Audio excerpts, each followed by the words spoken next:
Boom. We are live. Feels good to be back on another episode of the Inner Circle Podcast, premier podcast for Xbox. Me and Anchorman is going to hold it down tonight. Got a few topics to talk about as always. Thankful for the support. Make sure you give us a thumbs up. We didn't even start the show and already got 7 thumbs down. So thank you, haters. We greatly appreciate you. Lots to discuss. Xbox has been reviewed. Already. New avatars.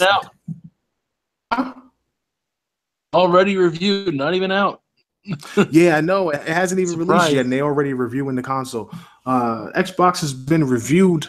New releases this month to talk about for the Xbox One X.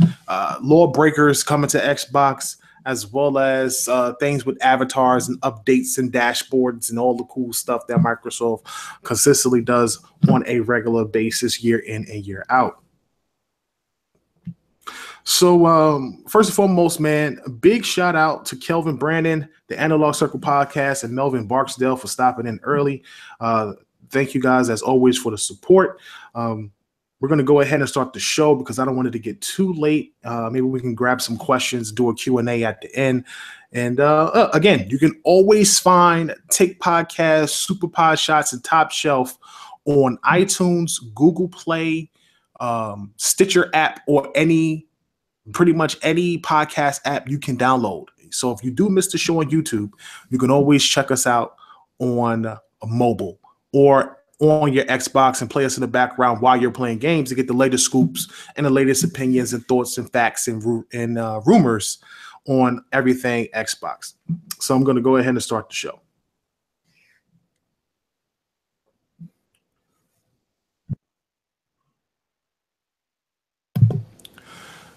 Thank you for listening to the Inner Circle Podcast, the premier podcast for Xbox One. I'm your host, KLRXKLL, with B Money 101, who can't make it right now. And of course, my man, Anchorman V. Hey, everybody. How you guys doing tonight? And this is the Inner Circle Podcast. First and foremost, hey, thank you, Analog Podcast, for the donation. We greatly appreciate your support and greatly appreciate the donation. That goes a long way. Greatly appreciate it. So, guys, check this out, man. The whole Lawbreakers thing has been dying down. Obviously, I didn't get a chance to play it. One of the decisions that I had decided to make was that if the game came to Xbox, I would rather play it on Xbox and play it on PS4. I mean, for a number of reasons. Listen, I'm not trying to knock the PlayStation 4 at all. As always, I'm just prefer to play shooters with the Xbox One controller. So you'll never catch me playing a shooter unless it's exclusively on the platform on the PlayStation 4. So I heard some good things about it. Unfortunately, it hasn't been able to keep the fan base up, but everybody that I've spoken to has been raving about the game. Some people said it was okay, it was generic, it wasn't the most innovative or the best new release title that's out there. But Anchor, you played the game, you got your hands on with the game. Tell me about the game. What's your thoughts and why you think it's coming to Xbox? Yeah, man. I mean, this game is guaranteed it's coming to Xbox, especially given the performance lately. So a little bit of background. For those of you that don't know, this is Cliffy B's little project that he's been working on from his own studio called Boss Key. It's the fame of it, beyond it being a Cliffy B game, is to be the most pro-consumer ever they've done for this game. They've knocked up the price is only $30. Their stance has been, we're not going to sell you half a game for full price. So it's a multiplayer only game, so it's only $30. All the DLC going forward is going to be free. I think they're still going to be doing oriented DLC model, like the DLC du jour lately. So and they point of being very transparent with how the process is going and being very, very blunt. It's definitely been interesting to watch. I mean, I'm definitely excited about it if it's pro-consumer. Listen, another game that was very pro-consumer that also seemed to kind of go under the radar was Titanfall 2. And Titanfall 2 was the type of title that I was at first disappointed with because I was so enamored with Titanfall 1. And, playing Titanfall 2's beta, I didn't like the multiplayer beta. I still haven't played the multiplayer today, but playing that campaign might have been the best first-person shooter campaign I've played this generation. Next to maybe Wolfenstein and I'm trying to think off the top of my head. I can't really think of anything else. Wolfenstein had an amazing campaign, absolutely amazing single-player campaign experience. But that Titanfall 2 campaign was amazing. And that's another game that went under the radar, but they're very consumer friendly, man. They gave you everything for free this time outside the gate, a full blown campaign plus a multiplayer. They're consistently still giving DLC this year, all the way at the end of the year, actually, honestly, if you really think about it. And the game came out last year. So I'm really impressed with that. And if Boss Key plans to do the same thing, I can definitely see that game box being so consumer, and I also think that they understand title. You don't want to try to put pressure on yourself. I think the disappointing thing is because the game is not, or shall I say, hasn't been well received yet. Because momentum could always pick up, just like Titanfall. I think Titanfall picked up as the months went on, and it might have not have been things to play, and the game dropped in price. I think as the months go on and people get into Lawbreakers and start to play it and understand how it plays, the momentum might pick up. Now, if they release it on Xbox, I think the momentum will pick up a lot, just a lot. And I have to give that to the fact that, and this, the reality of it is that Microsoft is just known to be the place to play shooters. The control scheme, the Halos, the Gears of Wars, back in the day with the Call of Duties, now in the Battlefields, games like Destiny that sold extremely well on the Xbox platform, at least in the States. A game like Lawbreakers would have did amazing on the Xbox platform, I think, if it had just came out the gate, because fans, first of all, the Cliffy B fans would have stepped up and bought the game and supported Cliffy B. And then the game itself being a new way to play first-person shooters, a lot of guys would have hopped on the game and probably played the game and enjoyed the game.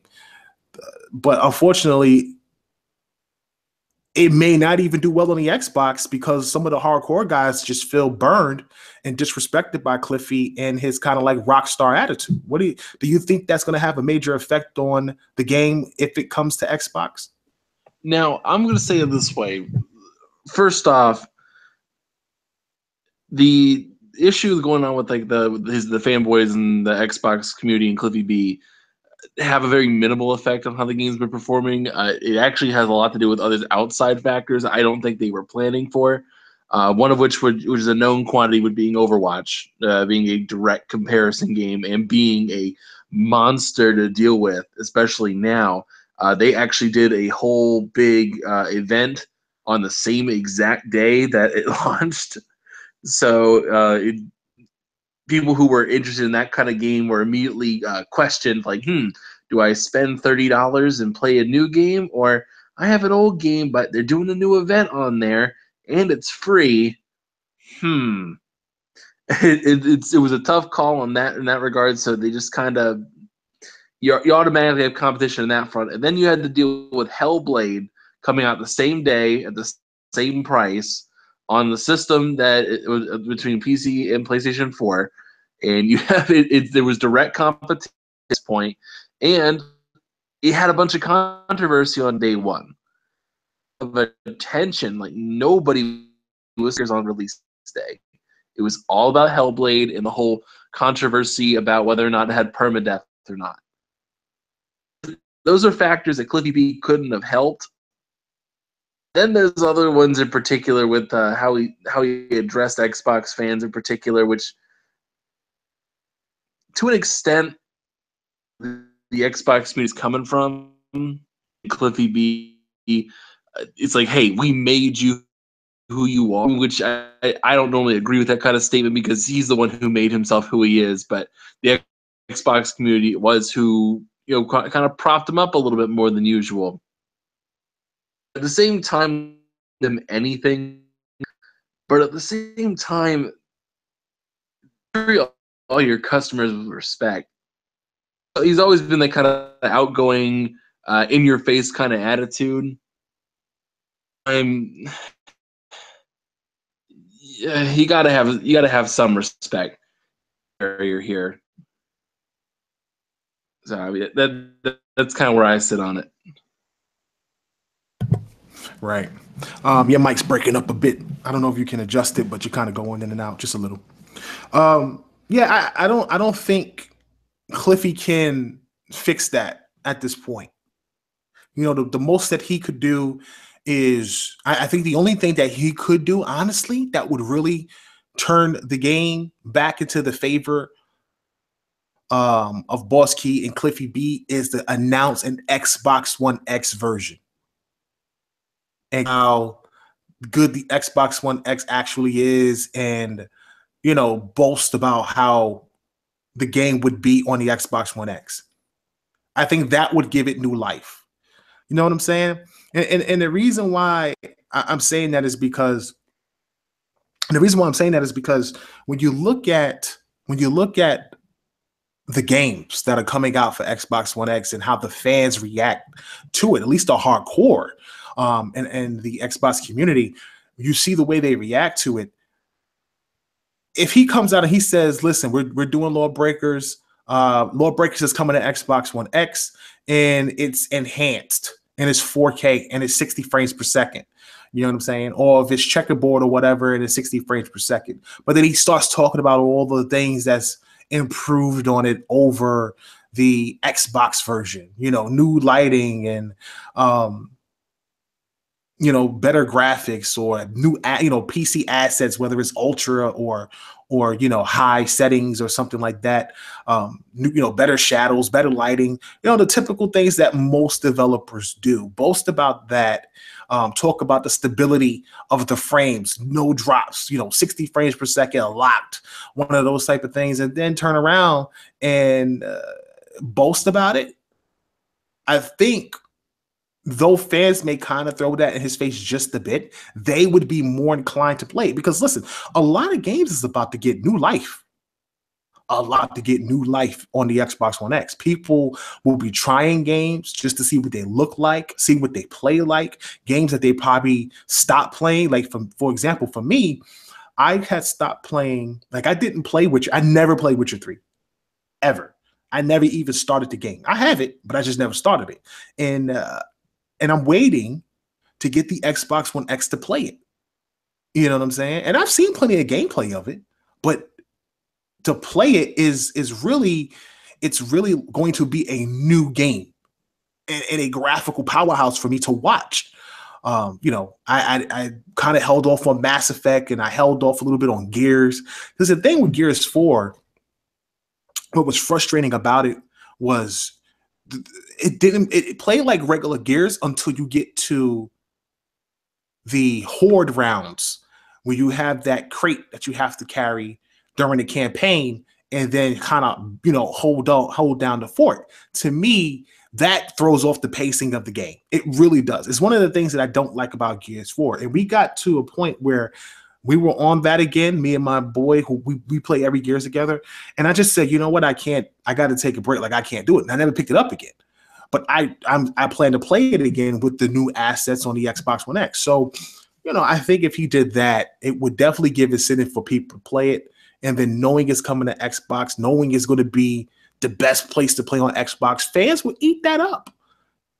Xbox fans would eat that up. And that would be a great strategy for him if he wants to bring it to Xbox and kind of recoup some of the people that may have been offended or turned off by some of his tweets. I'm absolutely dumbfounded you have not played Witcher 3.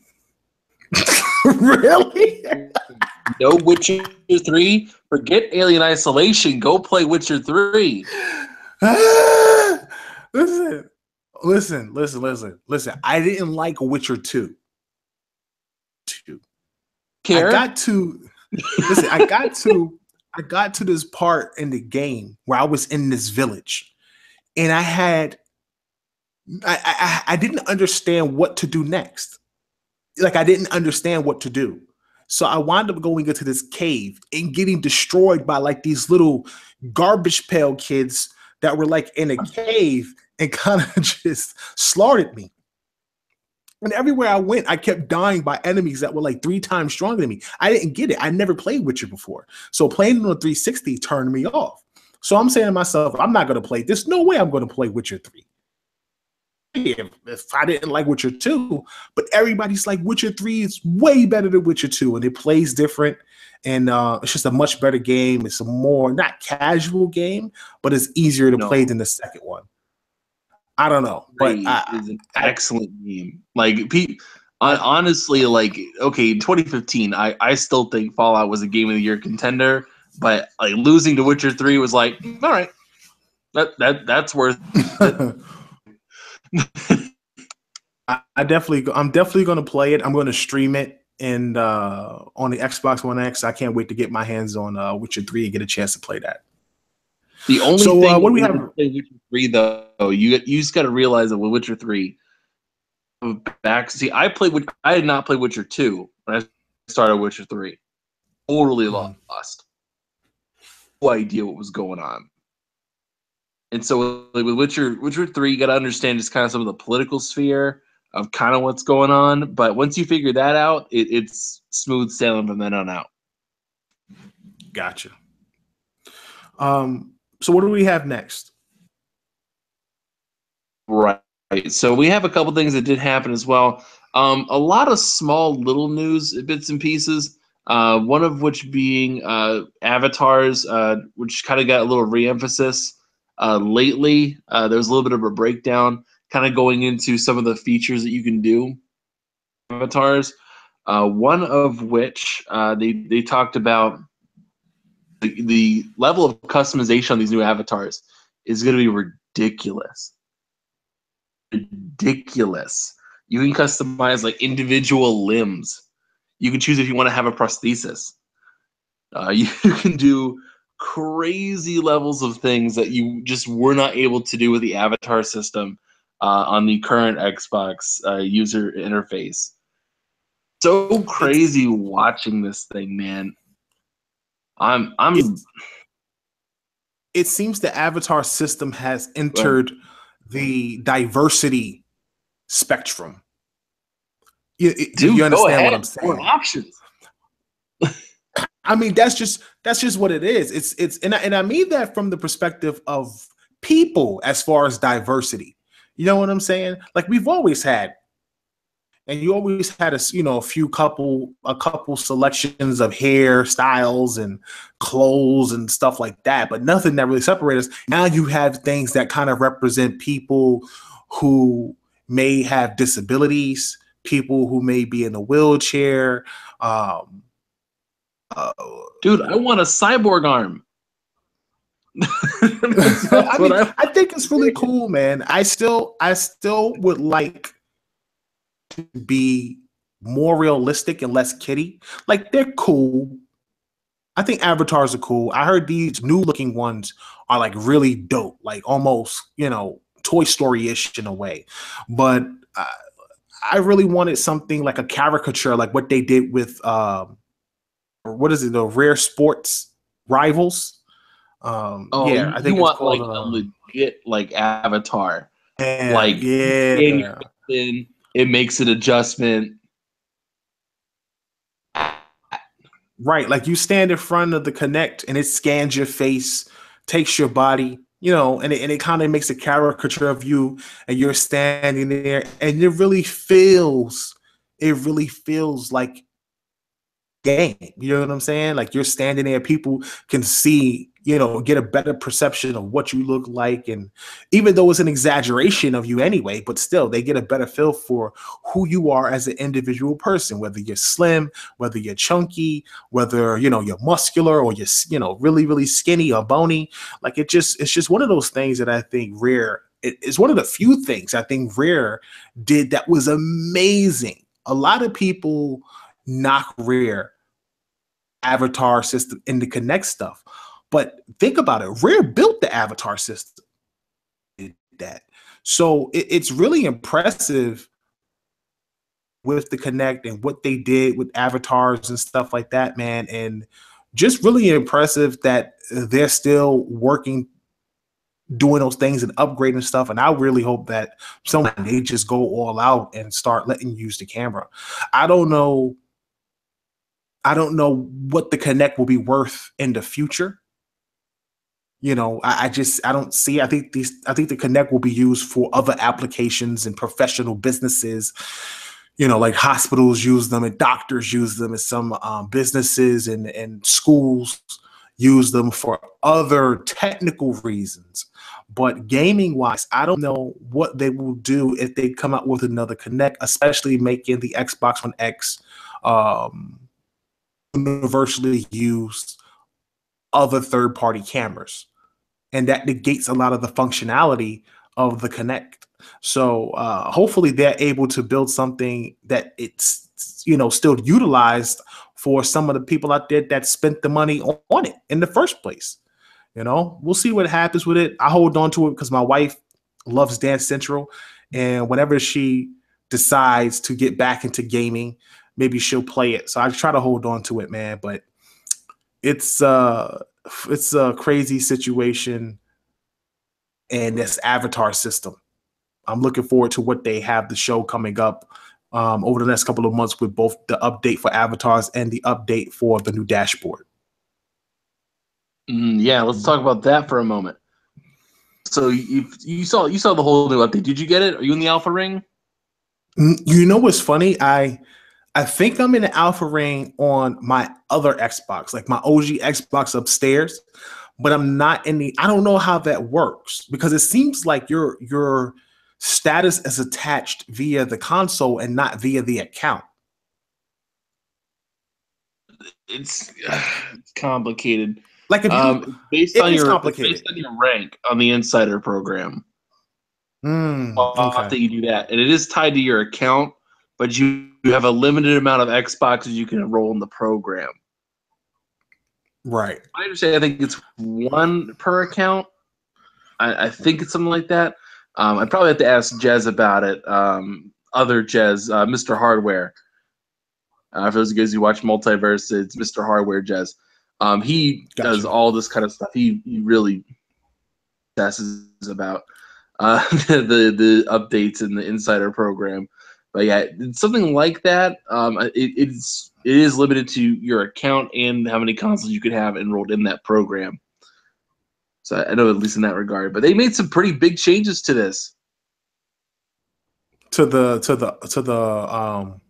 preview, the dash. Yeah. The dash. The greatest thing they could have done was make it customizable by you, by the gamer. It's any better than that. I mean, here's the thing. I look at it from the perspective of, yes, I want it to be flexible and be quick and that kind of stuff, but aesthetically it looks horrible.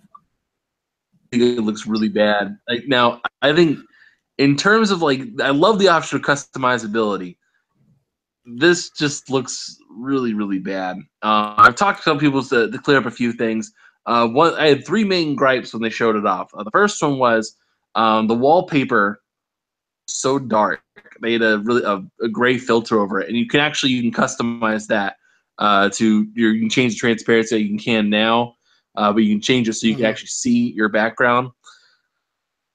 The other thing I wasn't really a fan of was currently on the Xbox dashboard, the way they get it set up is that your application is it in the middle of the screen and has a little white lettering right next to it saying what you're doing. Now what they're going to be doing is going to be like 4 little tabs underneath whatever you're doing. To launch the game, then one's going to be like an ad, and the other one's going to be like suggestions or most recent used things, something like that. But then, like in bold white letters, like the top half of the screen is just going to be letters saying what you were doing last. It just looks so tacky. It looks so bad. I can't stand that. It's just going to piss me off. I can't. Tell me. At least like put the logo up. Put the logo of what you're using. One of the problems I have with Xbox is the changing of the dashboard so much cosmetically. You understand what I'm saying? Like, it's one thing to have an update and add new features. It is one thing to have the update and, either put something new in or a new way to get to something. But fundamentally changing the entire dashboard and having to relearn where things are on the dashboard is a bit frustrating in itself. You know what I'm saying? Because over time, you get familiar with something. You press right bumper to get here. You tap this to open up the mini screen on the left, and you press over here. Now that's sort of changed. Even the side screen, when you open it up, there's a plethora of buttons that normally would be on the right side is now at the top of the screen. So now you have to think about that, where before you used to go up and down that slide screen that would come in from the left. Now it's at the top, and it kind of adds folders. So you hit the A button, a folder pops up that brings you into a sub menu. And if you press that button, another sub menu pops up. That's kind of a pain in the ass. That's actually more annoying than actually just going into an entirely. You have all of these sub pages that constantly pop up, and you just see a long folder coming out from the side of your screen. And then when you want to come out of all of it, I guess you either press B or the home menu, which just takes you straight to the dashboard. So it's just funny, man, that listen, I'm not trying to knock Microsoft's innovation when it comes to and improving the dashboard and things like that. I just think sometimes it's like, when something is good or something is perfect and keep adding to something that's perfect, eventually you mess up. And I don't think this will be the last dashboard. I think Microsoft will eventually make another dashboard. And what they need to do is reinvent the blades. Just reinvent the blades. That's all people want. Just go back to the Xbox 360 blades. That was everyone's favorite dashboard. It was basically like sliding folders, and you just go right or left, and it had the cool little sound, back in the day on 360. So a lot of people would love to see the return of the blades, and they should have that, or they should give you the option to choose your dashboard. Like when you go to a startup screen, they should have 4 dashboards. I don't know how much space that would take up on the hard drive, but at this point, we're moving into the terabytes anyway. So you might as well add it and just have like 4 dashboards on screen, and you get to choose which dash you want. Wouldn't it be amazing if they allow you to choose a dashboard from iterations of the Xbox? Like all the dashboards they ever created. Yeah, and then you just grab like whichever one you want. They gave you that option. And everybody's dashboards would be different, but fundamentally, it would have all the same function. Just cosmetically, it would look different. I think that'd be pretty cool. I disagree with you. I was not a big fan of the blades. But that's because you were a kid. I think the best dashboard they ever had, the one they currently have. It fits. It's all on one side. It pops up wrong. You don't have to worry about it loading. It's nice and easy. But navigating 2 entirely different subsections of menus. Like the one thing I'm not a big fan of on my PlayStation is just that it's menus upon menus upon menus. Like if you need to do anything other than play a game, you're gonna get lost in the menus. It's all over the place. I like the PlayStation Store because of the variety of options it allows you to search for games. But man, when you want to look for, like when you're going through those things, man, it's a lot. It's a lot of menus. It is a lot of like sub menus. It's clean, Like the actual PlayStation itself, like the front page is really clean. It's just that one bar across the top, and then you just open up the page on the left, or you go to the store. But once you go into the store, to a menu, and it starts opening up these different folders. Oh, yeah, forget it. You just be in there just pressing.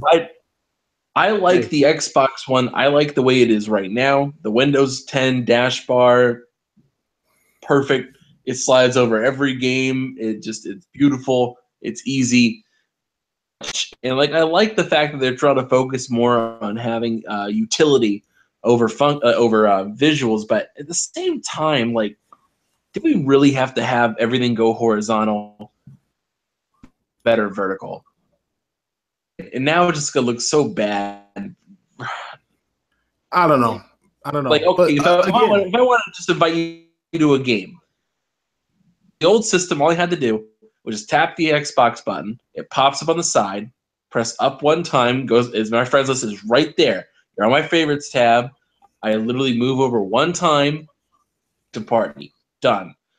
Now with this new system, I'm gonna have to like do that, and then times with my bumper, then click on friends and not clubs or anything else. Click on friends, and then find you, and then invite you.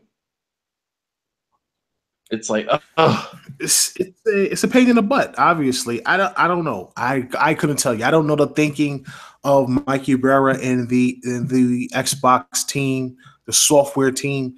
If the Xbox fans complain about it, they'll make a change.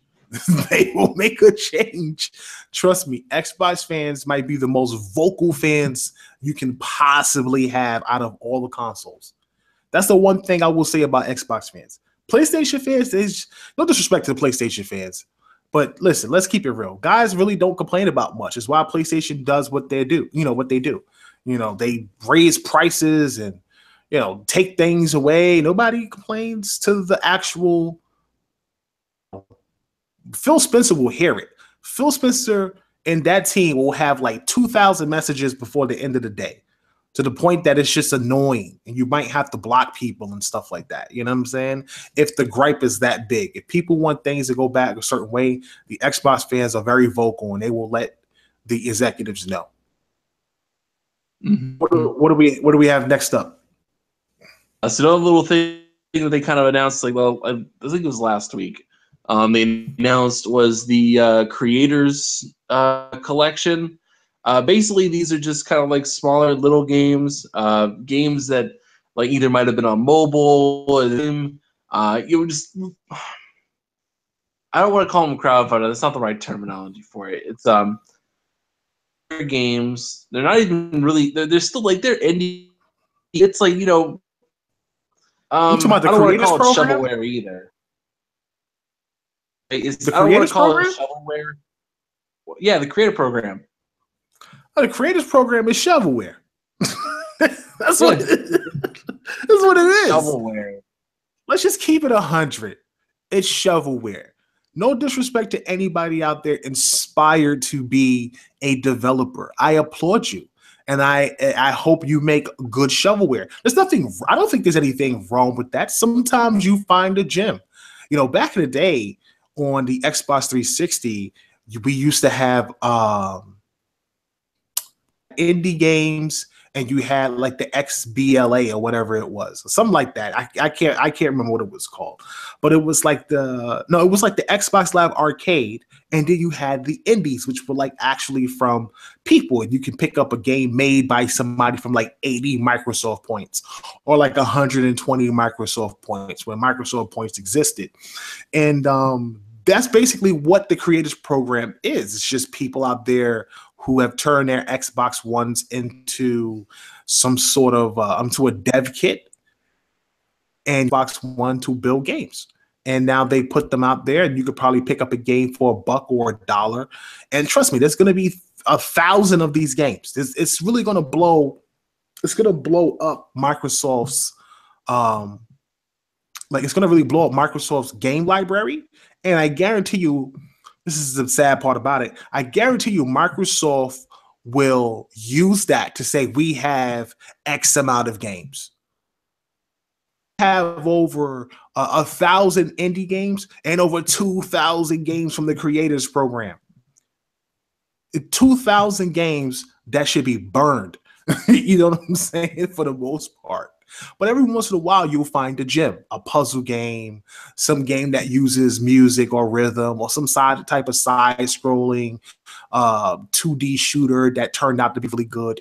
You know, but that's like 1 in like 500. Rare. I think one of the games I remember in particular that was so good in that program was Dishwasher Samurai. And it was so dope because it was one of the few games where it wasn't a part of the arcade. And it didn't cost a lot either. It was like, I don't know, 300 Microsoft points or something like that.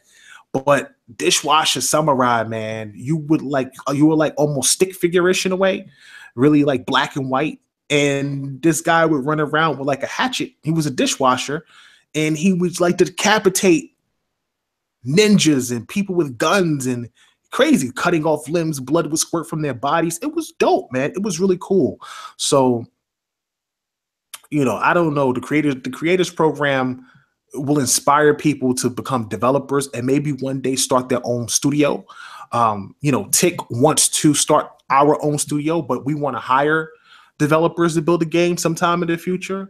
But right now, man, I don't in there that I want to play. Right now, anyway.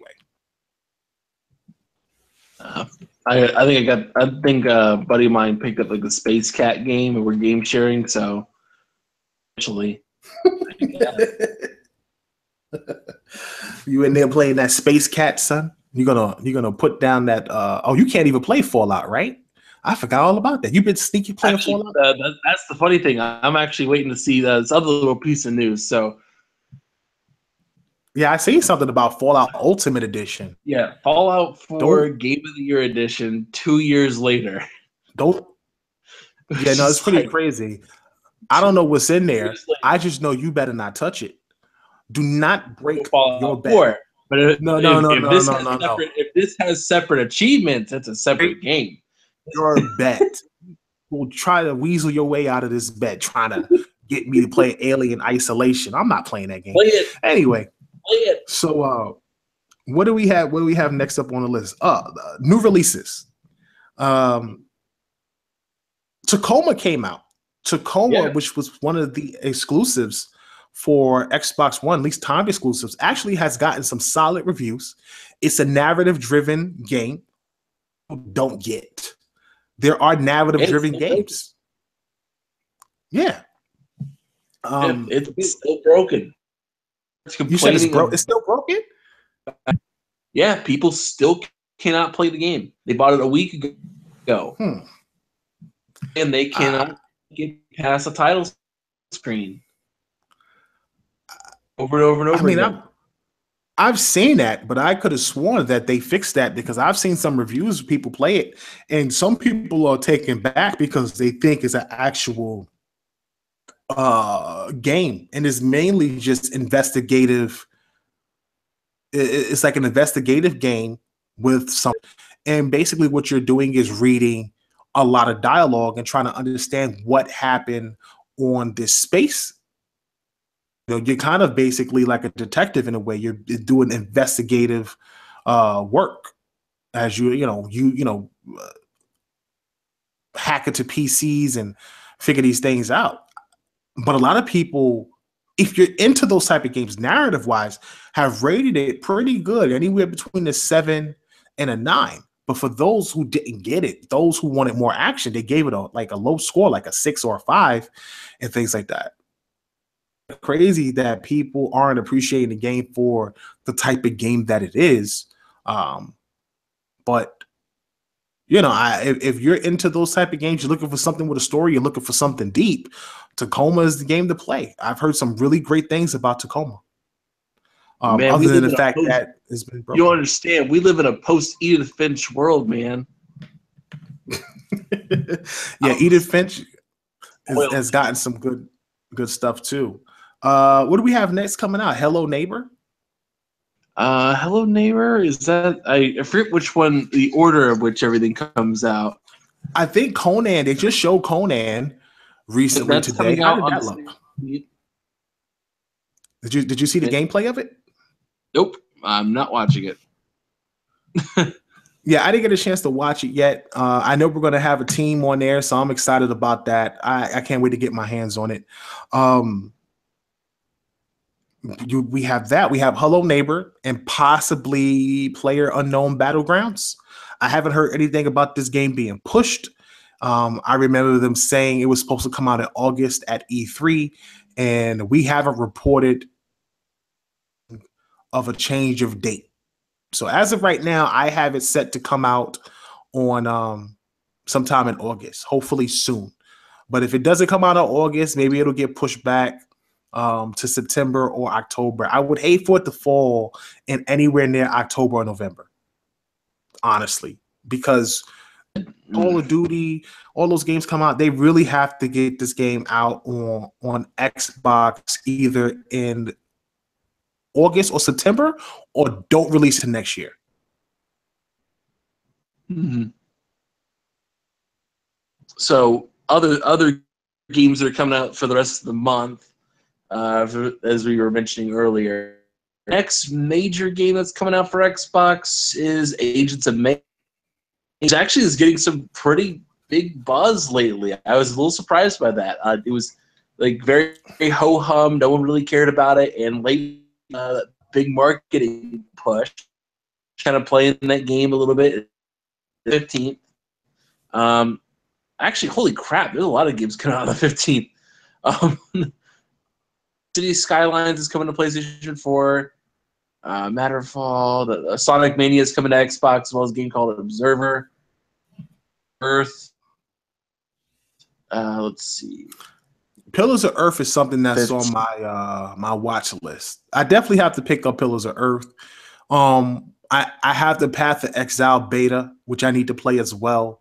So I definitely want to get my hands on that.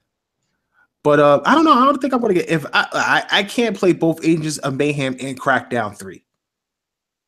Too many Mayhem games for me. Like there's too many of like the same type of like nonsensical explosions and out of control things in a game for me. So I'm either going to go with Crackdown or Agents of Mayhem. My boy wants Agents of Mayhem because he feels like the game seems more exciting and more fleshed out than Crackdown 3, but I'm trying to wait to see what they do at Gamescom for Crackdown 3 before making any final decisions. Yep. Escapist 2 coming out on the 22nd. Got another Naruto game coming out on the 25th. Coming out on the 25th as well. Got to get that Madden, man. That Madden was dope at E3. All right, here we go. Here's where all the stuff's coming out. All right, so it looks like this is what we got officially launching on Xbox. It's been out, but it will officially launching on the 29th. Hello Neighbor as well on the 29th. You have what? Eternity. Okay. Red Out, Sonic Mania. Let's see. Life is Strange Before the Storm, Episode 1 on the 1st. You said August 31st? August 31st, and that's the rest of August. Gotcha. Okay. Well, we'll see what happens, man. We will see what happens. What gets picked up for Microsoft. I hope some people go out and support some of these console exclusives they brought to the platform. They do look good. Hello Neighbor, I heard was pretty good on PC, so it might be something that people pick up on Xbox. But for me, I'm all about that Conan, Madden. And I have to pick up those two titles, so I'm excited about those two games. Let's talk about Hello Neighbor for a second. For those of you that don't know, Neighbor is this interesting combination of like Five Nights at Freddy's, the whole mobile game aspect of over and over again to find out a little bit more. At the same time, it's kind of like Alien Isolation, or like a horror game where you're being stalked. The basic premise is you have like this, you're a neighbor, He's kind of, you see him around, and you kind of break into his house because you hear something, figure out the mystery, and you're trying not to get caught.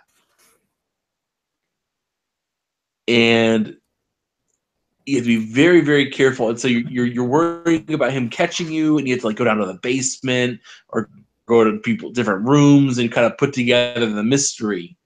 It really is. Get up. I guess the price has got to be right for that one. Bro, all this is doing is teaching us to be peeping toms and how not to get caught. This is like the greatest thing in the world. You know that girl who lives across the street from you? You've been staring at her all the time.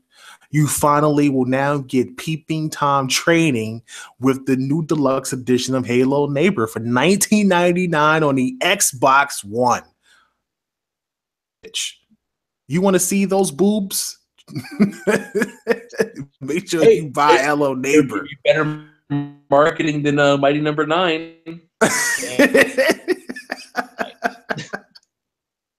Man, that's funny. So, listen, man, Xbox One X has been reviewed already. First of all, the console is not even out yet.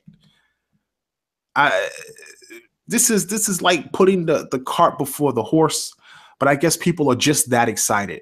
So, Tech Radar has come out and reviewed an early review of the Xbox One X.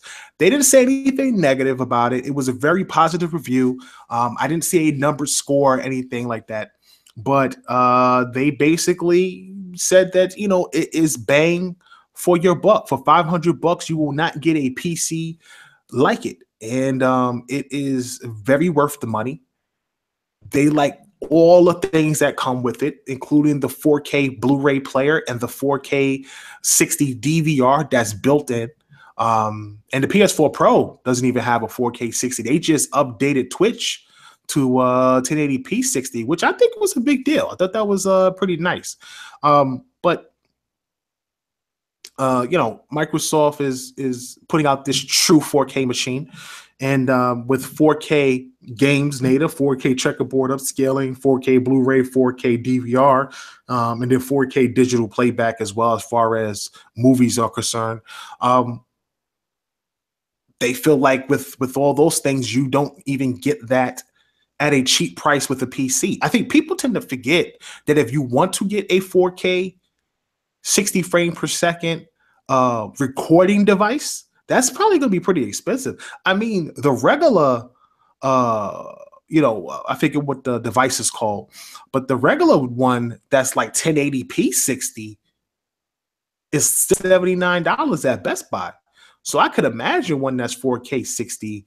That thing is probably like $200 or $300 at that point. So you take into effect that the Blu-ray player, which probably costs about $200 nowadays, maybe $150 if you find them cheap at Best Buy, plus the hardware for the console itself, all for $500, plus your accessories are backwards compatible. It's a steal. I can't stress enough that it's a steal of a console. If Microsoft can continue to diversify their lineup and build some titles that are appealing to the masses and not just appealing to the Xbox gamer. And I want to emphasize that because I'm an Xbox gamer and I love what they do. But if they truly want to be successful globally and not just in the States, they have to figure out a way to create those single player experiences that Sony seems to capitalize on. I don't want them to be Sony. I said this before. Microsoft is not Sony, so they shouldn't try to be. But they have to be able to create games that appeal to the Xbox fan, but also appeals globally. And hopefully they're able to do that with some of the projects they're working on, and they don't fall into the same trap of trying to force multiplayer into something like Scalebound, which I think would have been a smashing success if they had not added the multiplayer, or that game probably would have released if they had not added the co-op and the multiplayer experience to it. So we'll see what happens. I like what Tech Radar did. I just think that they reviewed the hardware way too early. What's your thoughts? Calling it a review is just dumb. Like it really is not a review until the everybody has the same kits. Like that's the thing. I can't. Like, okay, here's another thing too. How are you gonna review the game, the whole thing based off the UI? And the UI just got announced today, so you were to say, well, not today, a couple days ago, but you get the idea. Like access to the UI, and how are you gonna judge an entire console without even looking at the UI? Right. Conceptual review. It's not really based on anything it actually did. Yeah, we tried out a couple games, and it's like and people aren't getting on it necessarily because of the score, like they're really already kind of like their actual review. It's like it's way too early to call this a review. Right. I think that once the console releases, we'll get the real life reviews. I don't think the console will get anything less than a 4. I just don't see it. If you do, you know that person is obviously either being biased or a hater. And I know someone will say, well, maybe that's just that person's opinion. Come on, bro. It's the same thing with Forza Horizon. The time this guy gave it like a 4 out of 10. That damn thing was damn near perfect. Everybody had reviewed it perfectly. And he gave it like a 4 out of 10 because what did he say? It was something like it wasn't he didn't like it wasn't another game. Oh, what was it? It was like he said it wasn't Motorstorm or something like that. It was something like that. Yeah, he compared it to something else, and it wasn't the racing. It wasn't the racing game I liked. Yeah, like he was like, I don't like racing games, but he still reviewed it again, which obviously would be over if you know how. Yeah, if you know how math works, anytime you get such a deep negative score, it really affects your overall rating. So that kind of dropped the overall review for it on Metacritic. I'll never forget that day. But I played Xbox One X, or at least the dev kits at E3. I was highly impressed with what I seen, man. I still think about Assassin's Creed and how great that game looked in person. Like the water, like you ever been to like a lake and like a brownish lake, and it's got like that muddy brownish color to it and stuff like that. And when the character was swimming in the lake and you can see the water splashing up against the screen and the sunlight hitting it while he's in the water, man, it just, you can see it. You can see that muddy brownish, like it was really great. What they did with the attention to detail in certain aspects. And every lake isn't the same. Every lake is different. Some lakes are clean and clear, and some lakes are just muddy and type dirty and hard to see in, which can be difficult if you're fighting an alligator or something like that, or crocodile, shall I say. They also had things like, the dust particles blowing in the wind. Supposedly, it's supposed to be a more of an RPG than it is just going from opening a map and seeing certain points and areas to go to and just going to all these different areas. It's more of a story, more linear, instead of it being like a regular Assassin's Creed. So I'm definitely excited about Origins, man, just in general. Definitely excited about it. Seeing Forza obviously looked amazing. Ashen looked great. Sea of Thieves just looks stunning in 4K. Just absolutely stunning. And everybody really enjoyed themselves on it. So I think that the Xbox One X is definitely going to review well. Games are going to look great on it. People will be really impressed with it. I recently saw a photo of a FIFA, and they showed a image of Ronaldo's face, and they had the Xbox One X version and the PlayStation 4 Pro version. And on the Xbox One X version, like from the skin color to the actual sweat lines coming down the side of his face was there. And it was different on the Pro. The skin color was a lot lighter. The sweat was, barely visible. But the detail in the Xbox One X version was there. Now, you might not see that when you're playing the game because the characters are so small. But when you do get to those points, when you do get to those detailed points, man, it's going to have major impact, I think. And those are just sports games. I can't even imagine what would happen to a game like Battlefront or, Star Wars, not Star Wars, Battlefield, or something that's graphically intensive. I just can't wait to see what they show. All right. Yeah, I mean, I gotta see it for myself. I still have yet to see the X. I'll try to stop by a Microsoft store or something, try to see what it is, but I have not seen it yet, so I can't judge it. Physically, it's pretty much the Slim. Honestly, it's just a little bit shorter. That's basically what it is. It's a little bit thinner, but it's pretty much the same size as far as length is concerned. It's a smaller box, but it really is just a Slim. But the thing about how much power and how much stuff they put in it at that size is amazing. You know what I'm saying? So in that form factor, I have to give it a 10. Like whenever we do the review for this game, for this console, I can tell you rate it high.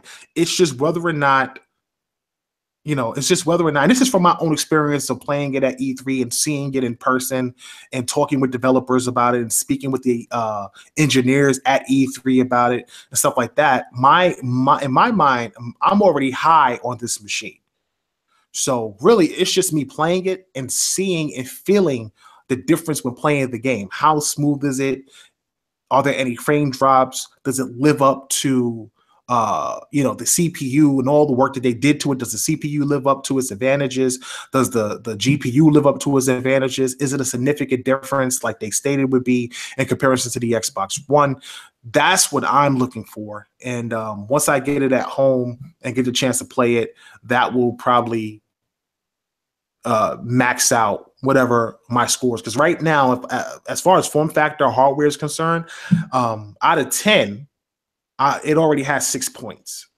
So really everything else will be the rest if it's going to be a 10 out of 10 or less. So we'll see what happens in the next couple of months. All right. So look, that's it for the show, man. I want to thank everybody for stopping out. As always, you will be able to find this episode of Tick Podcast, episode 59, on iTunes, Google Play, the Stitcher app, as well as on your Xbox One. Just go to the App Store and download any podcast app, the Cast app, anything like that. Look up TIC Podcast as one word, and all our content will pop up and be up to date. So you'll never miss an episode of Tick Podcast. If you don't catch it on YouTube, you'll it either mobily or while playing a game and checking us out in the background. Just give us a follow mobily or give us a follow on YouTube. Subscribe. We greatly appreciate it. Keep an eye out, man, over the next couple of weeks. We have some announcements coming up next week. New team announcements. Yeah, we got a new team coming over. We're bringing in a new squad, so I'm excited about that. I'm excited to announce we are also bringing in a new website team to TICGN that's going to help us continue to be a great place to come to for news and content and things like that, as well as some new faces to the podcast network and everything. So I'm excited, man. I can't wait to get an opportunity to talk about this stuff and introduce people and things like that. So I'm definitely excited about that and everything. And I can't wait. What you been playing lately? Before we got out of here, what you been playing lately, Anchor? Oh, for me, I've been playing Lawbreakers for a bit. I'm trying to finish up my Uncharted games. Zero Dawn. I've been mainly finish up all this, bringing those games for credit. At least the ones I got physically. And on Xbox, play a little bit of Overwatch for the event. Not a ton this week, honestly. The last 2 weeks, I was really gaming, but this last week in particular, I have not been gaming that much. A lot of stuff going on. So, but yeah. Right. Me and my son We just beat Ori in the Blind Forest together. Well, I played it and he watched, so I will say that's together. Um, and right Oh, now I'm did playing. did you give him the unplugged in controller? No, no, no. He just likes to sit there and watch and tell me what to do, then get upset when I don't do what he tells me to do. And forget it, because right now I'm really just going through my backlog of games because I got like a ton of games that I haven't played. So like I picked up Watch Dogs 2 and stopped playing it, and now I'm playing it, and it's amazing how good Watch Dogs 2 really was. And it's really, really good. Like I knew it was good, but I didn't know it was that good. And my son loves it. He loves cars. You know, he loves cars and construction sites and trains and motorcycles, all that stuff. Like kids, you know, they love that, especially boys. They love those type of things. And he just sits there and watches me play Watch Dogs because you can drive and get in anything. And then there's cranes all over the city that you can get in and climb. So he's just fascinated with it. But then he gets upset if he's like, go this way. And I'm like, Liam, I can't go that way. I have to go over here, you know? And he's like, oh man, come on. Like, stupid dad. I'm like, hell, first of all, stop calling me stupid, okay? That's number one. Number two, listen, we have destinations here, kid, okay? You see the arrows? We have to go to the destination. So that's his new thing now. Now I'm teaching him about directions and destinations, and he's like, Dad, the destination, you have to go to the destination. Why are you going over here? I'm like, son, there's research points over here. I got to get these points to unlock these. No, but you have to go to the destination. Dad, you taught me about destination points. We're supposed to go there. Right. So my frustration is out of control, and he tends to stand in front of the TV in the worst situations. I'm like, Liam, can you sit down? Like, like I'm on the couch and you're literally next to the television. I can't see through you, bro. Like, you got to sit down. So, you know, start hacking you more often. You said what? I gotta start hacking your games more often. Hey, stay away from me, man. I already got hacked earlier. Somebody was in like a Mini Cooper in the grass. And I was like in like a bush. Like the Mini Cooper was in a bush, and it was so small you couldn't see it in the bush. And I'm literally looking all over for the guy. And then he just gets out the car gradually after taking like 50 experience points or whatever it was, and then left. And I'm just like, what the why? Like, come on, man. I just want to play the game without being bothered by somebody hacking me. I just want to finish this game and get the achievements and move on to the next game. Because my next game I'm playing is Mass Effect Andromeda. So I'm trying to get through Watch Dogs so I can play Mass Effect and then move on to something else. So, you know, it's funny, man. It's really, really funny. But that's what you know, that's what it is. Now, you know, my son comes downstairs, Daddy, can we game? Can we game? That's his new thing. Can we game? Not, you know, can we put on this game, but can we game? It doesn't matter what I'm playing. He just wants to watch it. And now I'm scared to get him a console because he's not even in school yet. So this is a dilemma. This is definitely a dilemma. But anyway, man, listen, I want to thank everybody for stopping out. Thank you guys for the support. Shout out to my man Nicodemus, man. We definitely have some stuff to talk about as far as what's going on with Trophy Life 2. Lots of news coming out next week. So you guys keep it locked here, TIC Network, and make sure you look for TIC Network on iTunes, Twitter, and Stitcher app or any cast app as well. And that's TIC Space Network. So you got TIC Podcast, that's one word, and TIC Space Network.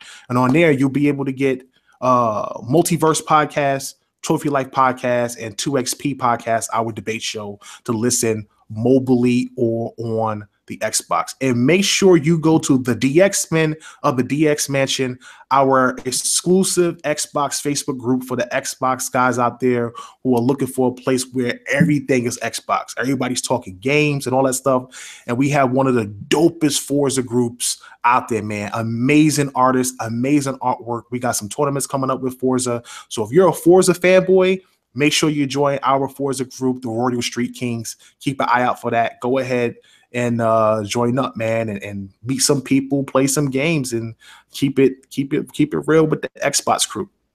Night, man. We will see you guys next week. I'll return Wednesday with another Super Pod shot and some announcements, and then we'll have a Tick podcast and some more announcements to finish up the week as we go into September with our new schedule, new shows, new network, and refreshed Tick content. I'm your host, KLY SKL, with my man, Anchorman V. Shout out to Money 101 for the Trinity, and we're off this planet. See you guys next week. Peace.